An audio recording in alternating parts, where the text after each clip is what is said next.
What's going on, people? It's your boy Quantum Kai, and I'm here with a deep speech from Malcolm X talking about inclusion.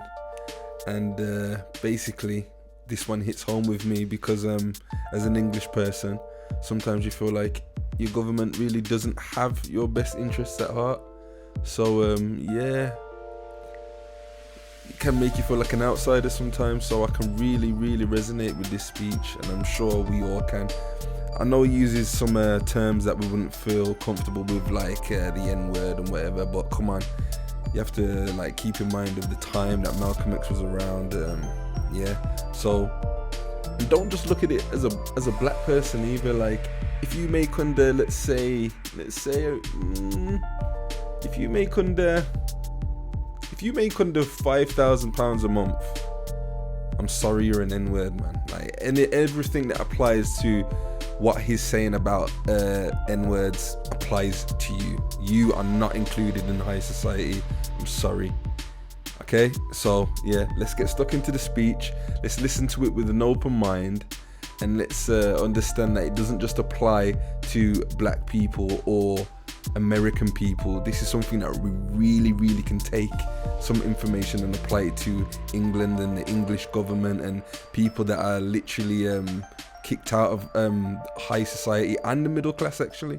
So let's focus on the lower classes that feel like they're not doing anything for them, and you know what I mean? All right, let's just get stuck in. To understand this, you have to go back to what young brother here referred to as the House Negro and the Field Negro. Back during slavery, there was two kinds of slaves. There was the House Negro and the Field Negro. The House Negro, they lived in the house with master. They dressed pretty good.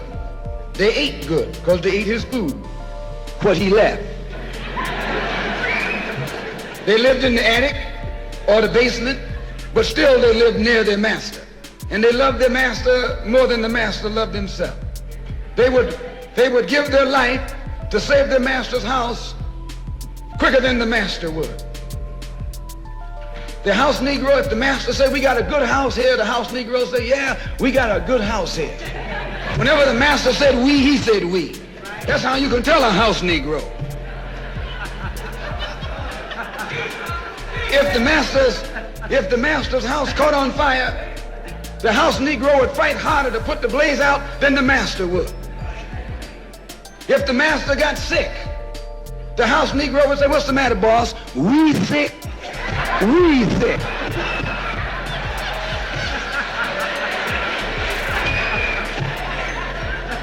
He identified himself with his master more than his master identified with himself.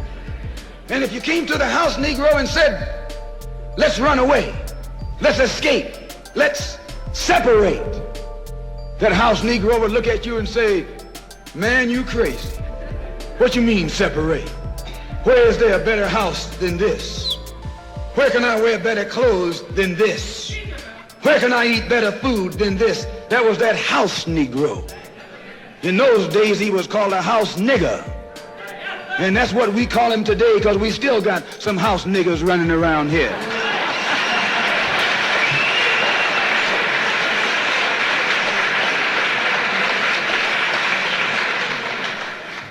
This modern House Negro loves his master. He wants to live near him. He'll pay 3 times as much as the house is worth just to live near his master, and then brag about, "I'm the only Negro out here."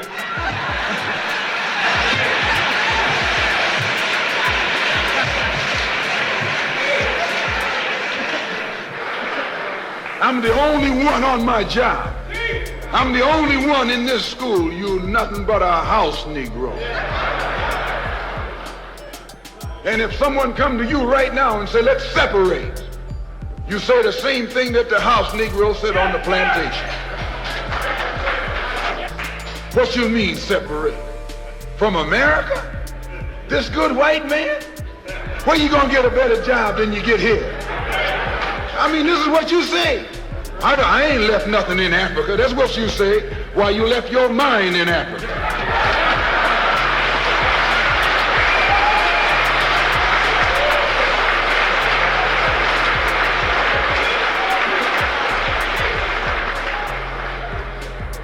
On that same plantation, there was the Field Negro. The Field Negro, those were the masses. There was always more Negroes in the field than there was Negroes in the house. The Negro in the field caught hell. He ate leftovers. In the house, they ate high up on the hog. The Negro in the field didn't get nothing but what was left of the insides of the hog. They call them chitlins nowadays. In those days, they call them what they were, guts. That's what you were, a gut eater. And some of you all still gut eaters.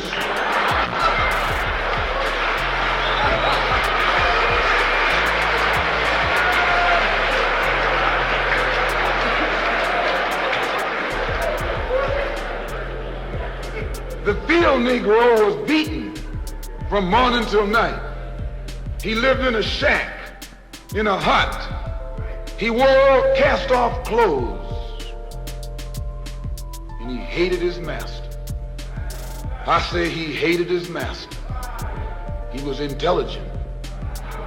That House Negro loved his master. But that Field Negro, remember, they were in the majority. And they hated the master. When the house caught on fire, he didn't try and put it out. That Field Negro prayed for a wind, for a breeze. When the master got sick, the Field Negro prayed that he died. If someone come to the Field Negro and said, let's separate, let's run, he didn't say, where are we going? He said, any place is better than here.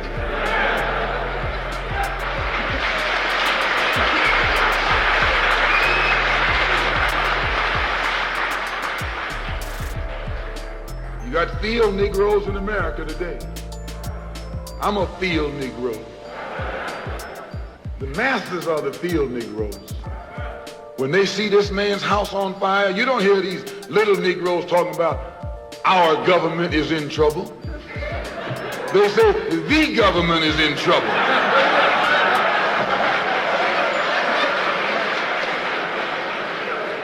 Imagine a Negro, our government.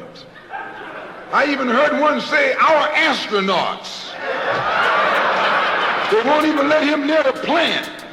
And our astronauts, our Navy, that's a Negro that's out of his mind. That's a Negro that's out of his mind.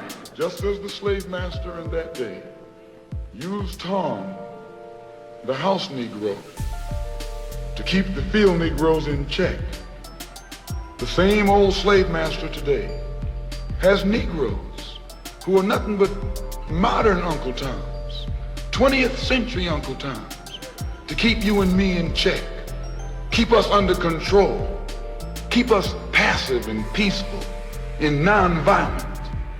That's Tom making you nonviolent. It's like when you go to the dentist and the man is going to take your tooth. You're going to fight him when he starts pulling.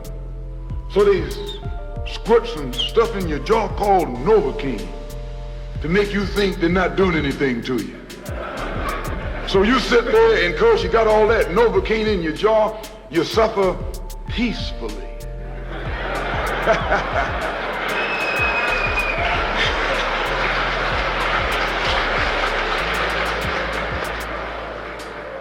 Blood running all down your jaw. And you don't know what's happening because someone has taught you to suffer peacefully. The white man do the same thing to you in the street. When he gonna want to put knots on your head and take advantage of you and don't have to be afraid of you fighting back, to keep you from fighting back, he get these old religious Uncle Toms to teach you and me that just like Novocaine, suffer peacefully. Don't stop suffering, just suffer peacefully. As Reverend Cleek pointed out, let your blood flow in the streets. This is a shame. And you know he's a Christian preacher. If it's a shame to him, you know what it is to me.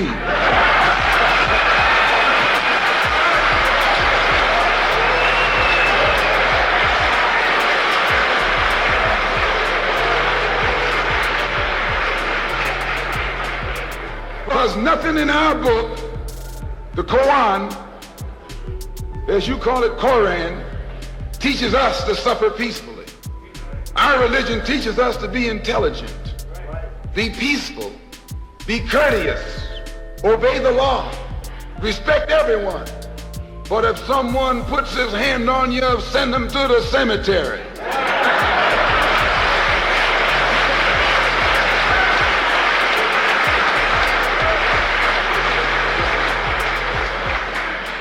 That's a good religion. In fact, that's that old-time religion.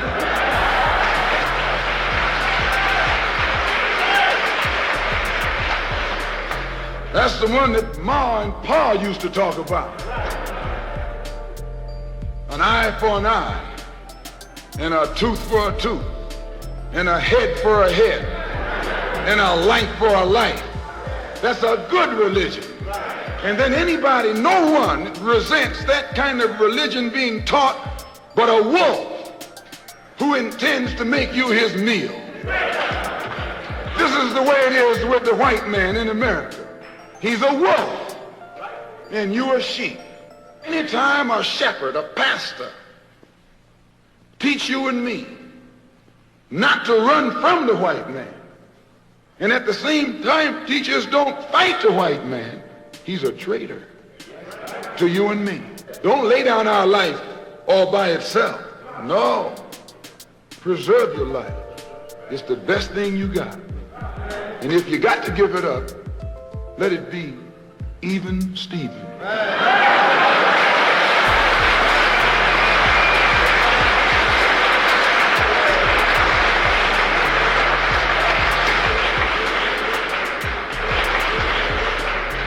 The slave master took Tom and dressed him well and fed him well and even gave him a little education, Gave him a long coat and a top hat and made all the other slaves look up to him. Then he used Tom to control them. The same strategy that was used in those days is used today by the same white man. He take a Negro, so-called Negro, and make him prominent, build him up, publicize him, make him a celebrity, and then he becomes a spokesman for Negro and a Negro leader.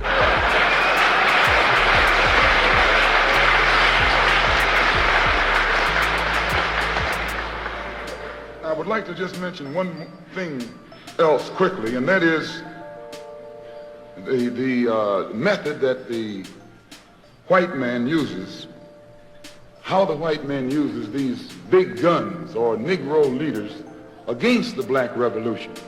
They're not a part of the black revolution. They're used against the black revolution. When Martin Luther King failed to desegregate Albany, Georgia, the civil rights struggle in America reached its low point. King became bankrupt almost as a leader. Plus, even financially, the Southern Christian Leadership Conference was in financial trouble, plus it was in trouble, period, with the people when they failed to desegregate Albany, Georgia. Other Negro civil rights leaders of so-called national stature became fallen idols. As they became fallen idols, began to lose their prestige and influence, local Negro leaders began to stir up the masses. In Cambridge, Maryland, Gloria Richardson. In Danville, Virginia, and other parts of the country, local leaders began to stir up our people at the grassroots level. This was never done by these Negroes whom you recognize of national stature.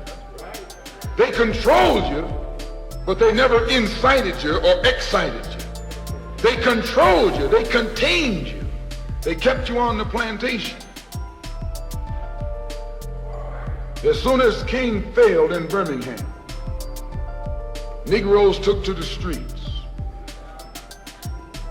King got out and went out to California to a big rally and raised about, I don't know how many thousands of dollars. Come to Detroit and had a march and raised some more thousands of dollars. And recall, Right after that, Wilkins attacked King, accused King and the Corps of starting trouble everywhere and then making the NAACP get him out of jail and spend a lot of money, and then he accused King and Corps of raising all the money and not paying it back. This happened. I got it in documented evidence in the newspaper. Roy started attacking King, and King started attacking Roy, and Farmer started attacking both of them. And as these Negroes of national stature begin to attack each other, they begin to lose their control of the Negro masses. And Negroes was out there in the streets. They was talking about, we're going to march on Washington. By the way, and right at that time, Birmingham had exploded, and the Negroes in Birmingham, remember, they also exploded. They began to stab the crackers in the back and bust them upside the head. Yes, they did. That's when Kennedy sent in the troops down in Birmingham. So, and right after that, Kennedy got on the television and said, this is a moral issue. That's when he said he's going to put out a civil rights bill. And when he mentioned civil rights bill and the Southern crackers started talking about they were going to boycott it or filibuster it, then the Negroes started talking about what? We're going to march on Washington, march on the Senate, march on the White House, march on the Congress, and tie it up, bring it to a halt. Don't let the government proceed. They even said they was going to go out to the airport and lay down on the runway and don't let no airplanes land. I'm telling you what they said. That was revolution. That was revolution. That was the black revolution. It was the grassroots out there in the street. Scared the white man to death. Scared the white power structure in Washington, D.C. to death. I was there. When they found out that this black steamroller was going to come down on the Capitol, they called in Wilkins. They called in Randolph. They called in these national Negro leaders that you respect and told them, call it off. Kennedy said, look, you all letting this thing go too far. And old Tom said, boss, I can't stop it because I didn't start it.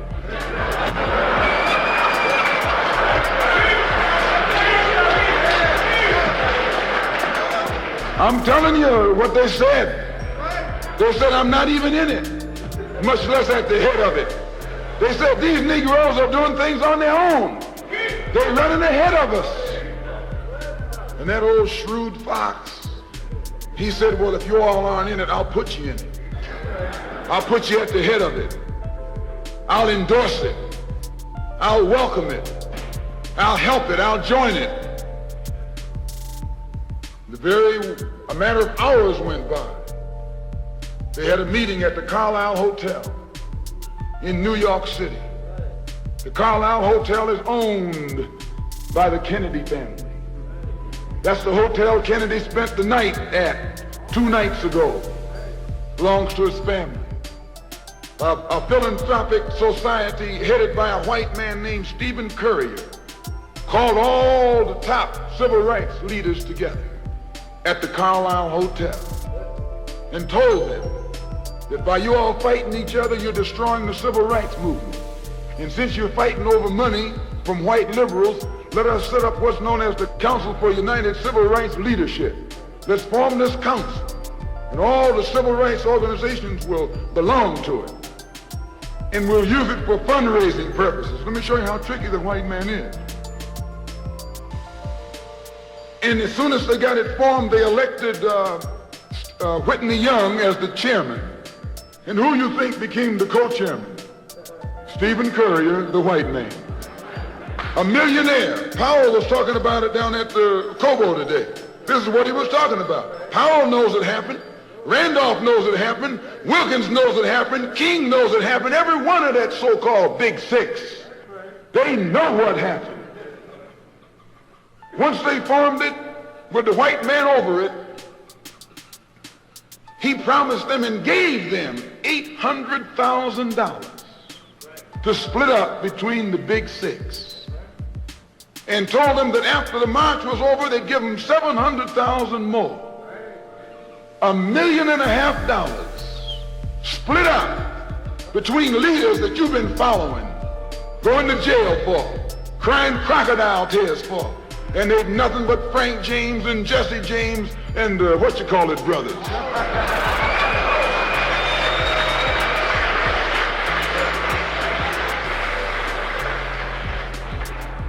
soon as they got the setup organized, the white men made available to them top public relations experts. Opened the news media across the country at their disposal. And then they began to project these big six as the leaders of the march. Originally, they weren't even in the march. You was talking this march talk on Hastings Street. Is Hastings Street still here? On Hastings Street. You was talking the march talk on Lenox Avenue. And down on, Fillmore Street. And Central Avenue. And 42nd Street and 63rd Street. That's where the march talk was being talked. But the white man put the big six ahead of it. Made them the march. They became the march. They took it over.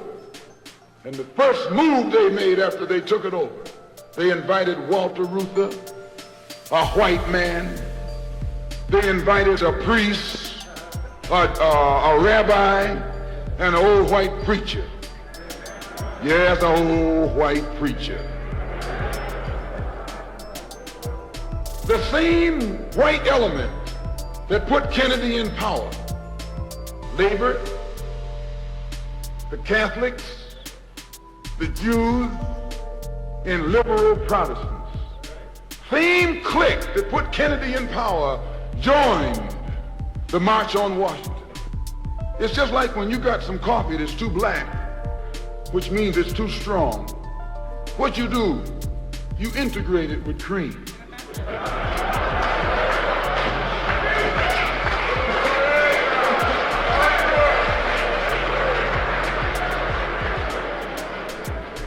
You make it weak. If you pour too much cream in, you won't even know you ever had coffee. It used to be hot, it becomes cool. It used to be strong, it becomes weak. It used to wake you up, now it'll put you to sleep.